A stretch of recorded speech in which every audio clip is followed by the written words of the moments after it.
It's always interesting, thinking about Native American cultural materials and the experiences of working with them in a museum setting, but also knowing and getting to know traditional weavers and seeing how they existed within the culture and that transition of the materials as they made their way into museums or collections.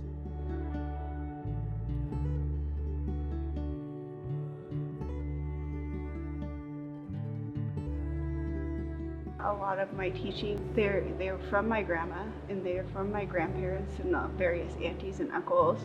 And I was a really nosy little kid, so I asked lots of questions, and I had aunties and uncles that put up with me and they answered the questions, instead of being like, shh, that's enough talking, they told me why we do the things that we do because I needed the why. This is why we carry on our culture, because this is who we are as people. The teachings that my grandmother gave were teachings from her grandmother and her grandmother and her grandmother. And so the teachings that I'm giving my daughter, they're not mine. They're from all of these ancestors hundreds and thousands of years ago that already were thinking about my existence. There's a social aspect to these things that are very important within a community. It is that kind of component of intergenerational knowledge, of course, but that's about maybe the process of the materials, how you work them, what you do, why you do it certain ways, and these things, absolutely. But there's also the things that are shared during that time of working together that are a big part of social, cultural, even very personal at times. Would do this exercise in my figure drawing class where we'd have the model, of course, doing poses. So we're observing the model. There's an element where we're removed from the figure for obvious reasons. I would have the model do a pose and they might have their arms out or do something bent a certain way. And I would make the students stand and do the same pose. And now that you're doing the pose and you're feeling it, might you have a different knowing now? To me, that's some of the things that I think we started to look at to try to open the door with some of the objects of this, exhibition from George Schnitzer Family Foundation or the Museum of Anthropology, and on top of a workshop that Jacy did.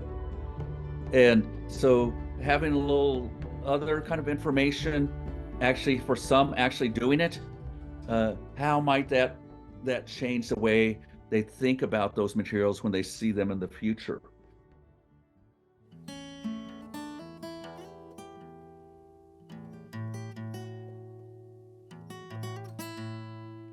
Us wanting the things that we wear to be beautiful is because we're emulating Mother Earth. It's emulating the colors of the sky, and it's paying homage to the land and the animals, because they said that we could stay, the Creator put us here last, and we might not have survived unless the animals and the plants took care of us.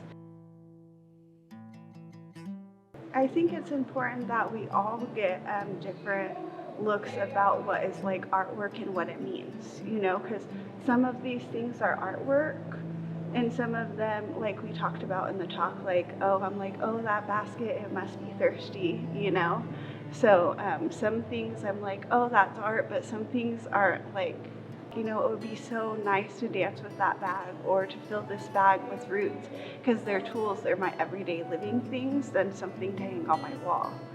So I think it's important that people know that these are parts of our life still. That basket could be hundreds and hundreds of years old, but we're still using baskets today and we're still making bags today.